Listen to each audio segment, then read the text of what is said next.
Welcome to Conversations Live, where we bring you the best in music, books, entertainment, and more. When the movers and shakers of the world have something to say to you, they say it to us first. Now celebrating 16 years of broadcasting, here's your host, Cyrus Webb. And welcome back, everyone, to Conversations Live. I'm your host, Cyrus Webb. Glad you all could join us once again, both through our radio audience and us tuning in online. We're glad you all could be with us as well. For those who are looking for inspiration when it comes to business and what's possible, our next guest has literally written the book when it comes to entrepreneurship. We're excited to welcome Janice Mclean DeLoatch to our program. We're going to talk to Janice not only about what it's been like for her to do what she loves in business, but also to be able to provide a platform for other business owners to be able to connect with their customers, as well as, of course, to be able to find a support system. She's the founder of the Black Shopping Network. We'll talk to Janice not only about that, but also what it's been like for her to do work that she loves over the years and to be able to share all of that with you. Janice, thank you so much for the time today. Really appreciate it. Thank you, Cyrus, for having me on your program today. The pleasure's definitely all mine. So a lot for us to cover. As I said, you have literally written this book. That takes us not only into your life, but also showing us from a very early age, it seems like you were just destined to be an entrepreneur. I want to talk about this journey for you first, Janice. What has it been like for you to kind of reflect on your own successes and the example you've been able to set for others? So thank you for asking. Initially, I wrote a book. The book is called Autobiography of an Entrepreneur. And what I do is reflect on my own journey as an entrepreneur. And interesting, what I did learn about myself in writing this book was that not only did I want to be able to help myself, but I was always looking for a way to include others and help others as well, too. Initially, my first business was a beauty school when I was 17 years old. And then I transitioned into actually doing event planning because even as a black model, and I'm 5'4", there weren't many opportunities available for black models who were 5'4", particularly from Baltimore City. So I reached out to the Casablancas and a lot of the top modeling agencies at the time, and the answer was always no for me.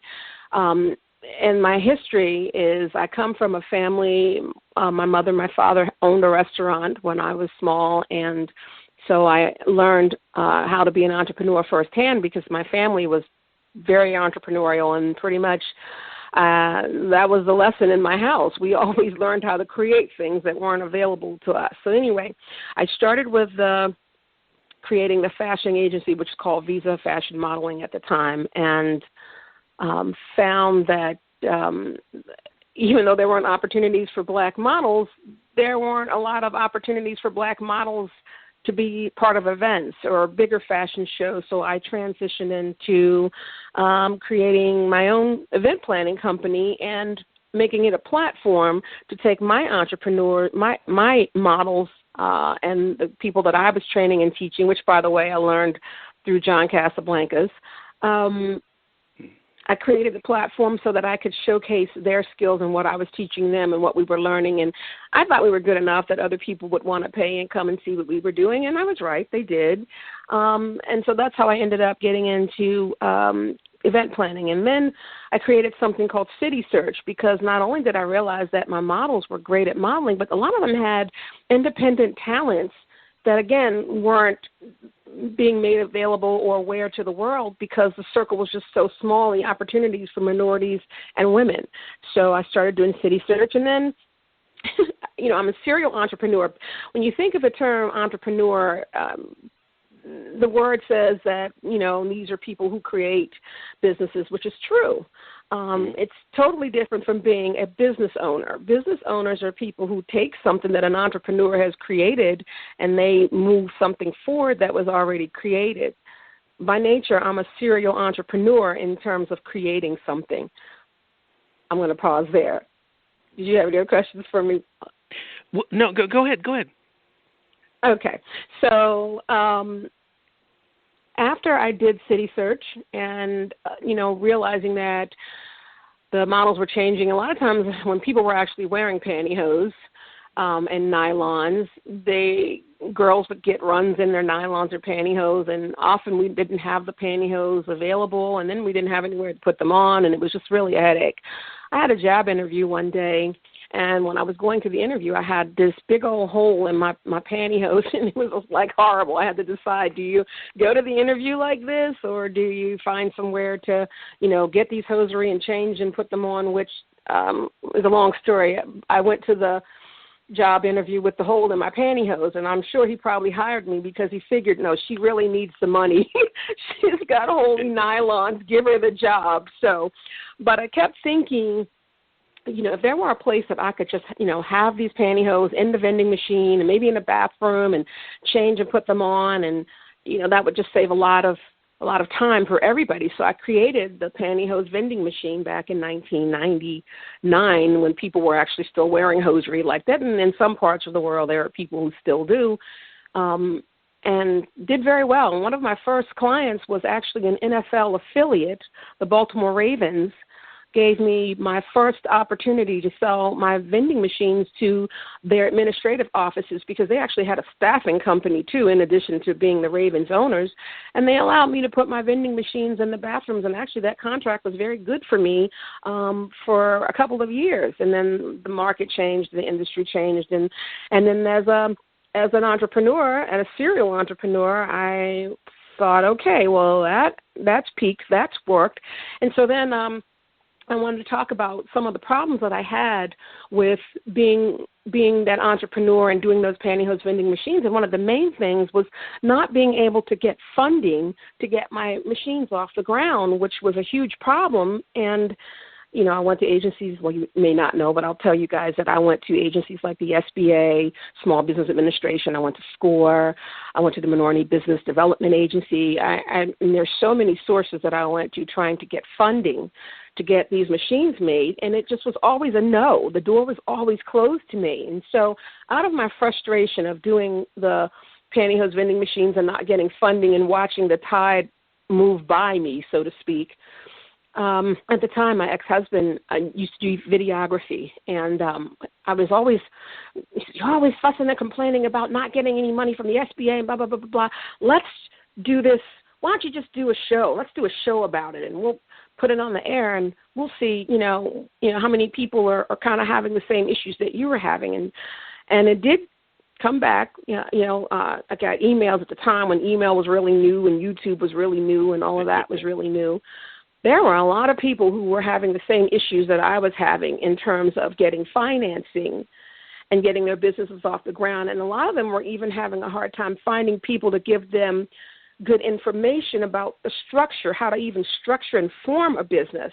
And so there was really nothing out there. So I created one of the first programs on television prior to Shark Tank, which people just think they love right now. But what they don't know is before Shark Tank, there were people like me who were the Shark Tanks trying to figure out how to connect the dots. And strangely enough, Damon John, the founder of FUBU, For Us By Us, was a guest on my show as well, which now it's called It's Janice. That's the one that he was on. But at the time, the show that I created was called Entrepreneur's Edge TV. And the purpose of Entrepreneur's Edge TV was to be a hub for minorities and women to connect the dots to everything that we needed in terms of support to start a business, grow a business, and help expand a business. And throughout those years, I've had interviews with everybody from politicians to entertainers to business owners to startups to expansions. I even have some quotes from some really famous people, one of them even a president. And so I started doing the TV show Entrepreneur's Edge and realized that the more I did the show, the more people realized how much of a value it was, to the point where we would have guests that would call in and say, hey, Janice, I really want to be on your show because I like what you're doing. And people really began to follow what I was doing. And strangely, Entrepreneur Magazine, the magazine that is supposed to help entrepreneurs, which I'll fast forward to, ended up not being that for me. But I was on one of their magazines called Entrepreneur Startups about the pantyhose vending machine. And if I had $1 for every person who told me what a great idea that was, I would have made $1 million just off of that. I mean, and even now when I tell people that, they go, what a great idea. And I'm thinking it was at that time, it was. And so Entrepreneur Magazine did the interview, and I had churches. I had a couple churches that I had the machines in. And so I go back to Entrepreneur's Edge TV because what happened is Entrepreneur Magazine ended up stealing my domain name, my business name, and everything that I had built through that show, Entrepreneur's Edge TV.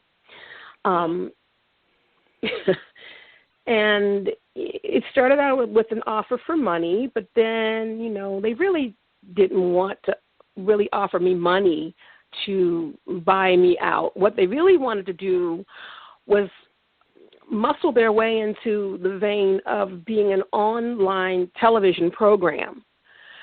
Because I had a trademark, which most oftentimes minorities and women usually lack the capital to have trademarks. They probably just assumed that I didn't have one. And then somebody did some research and said, oh, wait a minute, she actually does have one. So they challenged my trademark. I lost my whole business identity, Entrepreneur's Edge TV, which I had spent 10 years building. And they were so blatant to tell me, well, you know, if you take us to court, you know, we'll just tie you up in litigation and you're going to lose your trademark anyway because we're going to have money to outspend you, and the books and the laws on the books are so old that you won't win anyway. Wow. Now, that's a really bold statement, isn't it? Right. They were right, though. And to this day, those laws, trademark laws, are still very old and obsolete. First off, Entrepreneur Magazine should have never had a trademark on their name because entrepreneur is a general use word which should have never gotten a trademark approval to begin with. That's like saying money or water or real estate. Nobody can own that word. All right, so really the real issue was that they wanted to get into the television market, and over that 10-year period, I had built Entrepreneur's Edge up to a place that I was that resource, and they wanted it. And so I did lose that battle for now. I rebranded as a serial entrepreneur and created my show called It's Janice and kind of picked up from there. Now, the book Autobiography of an Entrepreneur talks a lot about all of that. But it also talks about resources and ways to bootstrap and fund your business. And I outlined, the reason I gave you that whole backstory about what I had gone through is now I can tell people things about, you know, when you're doing your business upstart, you need to formulate your business outline. You need to come up with a business plan. You need to understand what financials are. And it doesn't necessarily mean that, you know, just because you don't have that it's not important. It's very important. So that was one of the things that I've done. And then, I started out as a songwriter. Well, I didn't start out. Songwriting was actually something I loved to do on the side. It was my way of staying sane in between juggling being an entrepreneur and working for other people and trying to get out of the workforce, which is always, it's one of the biggies. I call it one of the biggies that a lot of entrepreneurs and business startups have. How to leave the 9-to-5 and stand on your own, but you can't sustain one without the other, so you're kind of stuck in the middle, straddling the fence. And so I talk a lot about that in the book as well. Right. Let me stop you here, Janice, and reset for our audience that are just coming in on the radio side. For those who are just tuning in, you're listening to Conversations Live. Janice Mclean DeLoatch is our guest for this segment. We're talking to Janice not only about the journey she's been on. You've been hearing her talk about her journey as an entrepreneur, but she's also the founder of something that is, I think, so important and so needed today, the Black Shopping Network. We're going to let you guys know more details about that. I have already read your book, Janice, so I wanted to mention two things before you got too much into the book, because there may be things I want to talk to you about. So one of the things you talk about in the book is the importance for you of making other people superstars. You said that you always started out trying to think about helping others. Do you think that's been part of the success for you, of being able to not only be successful doing what you love, but finding ways to be able to help other people too? Absolutely. I feel like to be successful, most successful businesses have great relationships and partnerships and people that have helped them as well as you help them along the way too. I really do feel that is super important to have in place. In fact, I feel like that's part of what really has fostered my creativity and everything, is finding ways to make things better for everybody else who shares some of the same frustrations that I have. So yes, to answer that. Yeah, and you were just getting ready to talk about the music. The single that you have one of the clippings of in the book is "I Can Do Anything." I think, which really I think says a lot about the journey that you've been on.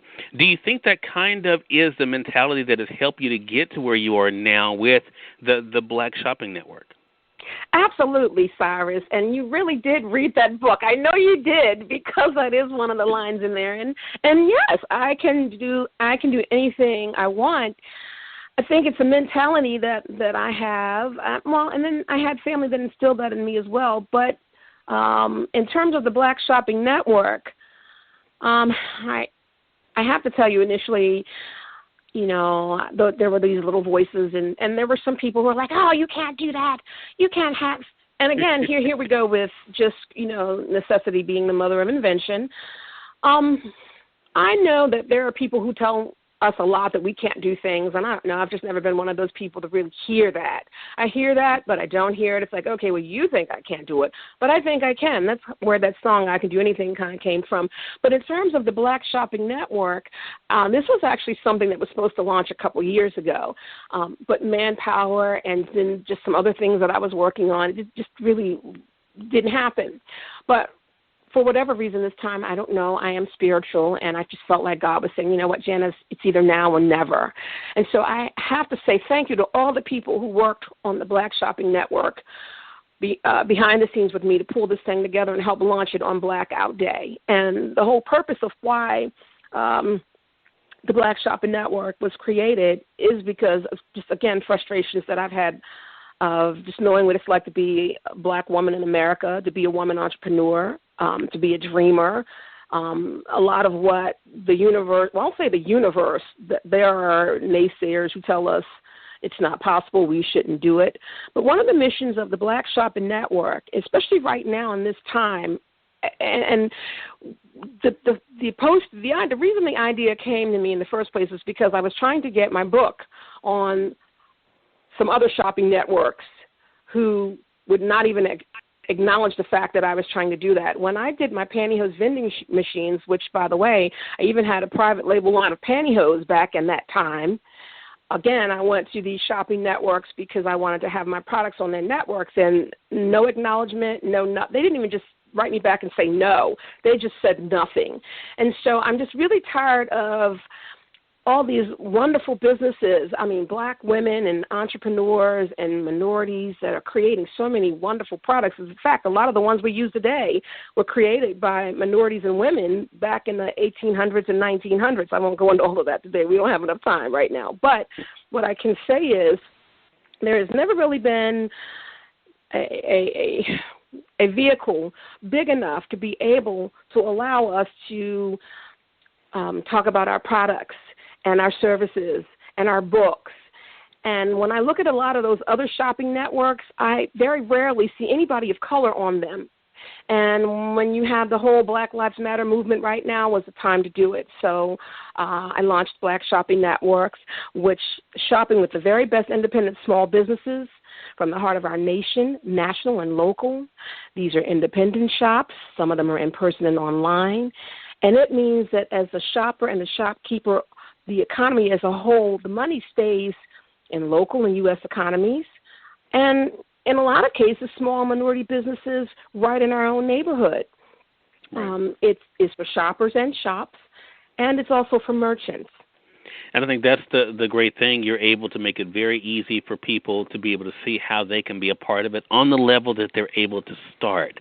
And I think that's the other great thing. When I went to the website, and the website is the blackshoppingnetwork.com is where you guys can go, the blackshoppingnetworks.com. If you go to the website, you'll... .com. Just network. So if you go to the website, you'll be able to see that you can find the tier that works for you and also your needs. Why was that important for you to make sure that the cost wasn't something that kind of deterred people from being a part of the network? Wow, that is a great question, Cyrus. Thank you for asking. The cost, in fact, we went back and forth with this, and I say we because, again, there's a team of people that really helped me kind of pull this thing together. And the cost was one of the things that kept sticking out for me because primarily women are heads of the households. We usually have one budget that we're working from, that we're trying to run a household and a business out of. And, and I didn't want to have this on a scale where people who have very limited income. I'm even thinking college students and young kids couldn't afford to be on this shopping network and have their platform on this network. So we wanted to make something that was affordable because I know there were times, just from my own experience, that I couldn't even find $100 to buy a printer. So I didn't want the doors to be closed to entrepreneurs and business owners who are trying to get started just because they couldn't afford it. Now, we do have tiers, you're right. At $149, not only are we giving you your own website, but we're also giving you your own business identity online, and we're doing the back end, your artificial intelligence, which helps to support your e-commerce and your website for $149 a month. So, we're trying to make it as affordable as we can, and then there's the higher. There's $149, there's $199, there's $249, and there's $299, which means that you are featured on the website monthly. If you are somebody who wants to do more than 25 units, we can profile your actual product on the site all month long. And so, yes, it's a different tier. But if you're just starting out at $149 and you're just, I just made these bracelets today. I don't have a whole lot of money, but I do have $149 to get this up on the website, to open the door and allow people at least the opportunity to know that I'm here and to see what I'm doing and to support my business no matter whether I'm in Chicago or Texas or Baltimore or New Jersey, and be able to, people around the world be able to see that and access that. So we didn't want to price people out of the gate before they even have a chance to get started. That's the reason for that tier model. Yeah. So it's a great way for us to be able to find businesses that we can be able to support, but also to connect with businesses as well. So make sure you guys definitely take advantage of that by going to the website to find out more information. And Janice, how can I stay connected with you? So you can stay connected with me various ways. Let me give you the Black Shopping Networks, plural.com. That is the Black Shopping Net, NETWORKS.com. So for more about the Black Shopping Network, there's that. For more about me, you can go to www.janice.media. I'm also on all of the social medias, Facebook, Twitter, LinkedIn, Janice Mclean DeLoatch. And if you want to find out more about my book and buy the book, and by the way, I got to see, too, Mr. Cyrus, your book, Power Your Life with the Positive. I definitely need that. Look, we need to have that book on the Black Shopping Network. But, yeah, definitely, because we need a lot of positive right now. And I'm like, yeah, I loved that. Life Lessons and Secrets to Success from Luminaries and Everyday Heroes. Power Your Life with the Positive by you, Cyrus Webb. So I'm definitely going to take a look at that. But my book, Autobiography of an Entrepreneur, you can find on Amazon.com and on Janice.media. That's www.janice.media. Not .com, because people are like, I went to your website and I couldn't find your website. It's not Janice. It's not JaniceMedia.com. It's Janice.media. So whoever this other lady is, I'm really helping her business too, because people go to her website all the time and tell me, yeah. So, well, Janice.media, we'll make sure that we link it up for our folks. One last line I want to read from the book that I think is important, because I think it says a lot about what you talked about here, Janice, as well as, of course, what you're trying to do with the Black Shopping Network. You wrote in the book, even though things may seem hopeless and the business world may seem too big, understand that there is someone out there fighting for the little guy. And then you wrote, I am one of them. So here you have someone definitely for the people out there to be able to show them what's possible. What you heard her talking about when it comes to trademarks, there's a great section in there about that, where she gives examples like Taylor Swift, Michael Jordan. So make sure you guys definitely check that out. Again, the book is available through our friends at Amazon.com. Get that. Again, you can also find it at Janice.media. And Janice, looking to having you back on the program again. Thank you. Thank you very much, Cyrus Webb, and I hope to be on your show again. Hey, we'll definitely make that happen. And we thank your audience for tuning in to another great segment of Conversations Live. Until next time, I'm your host, Cyrus Webb, saying as always, enjoy your day, enjoy your life, enjoy your world. Thank you all for choosing Conversations Live today. Let's make it a great one.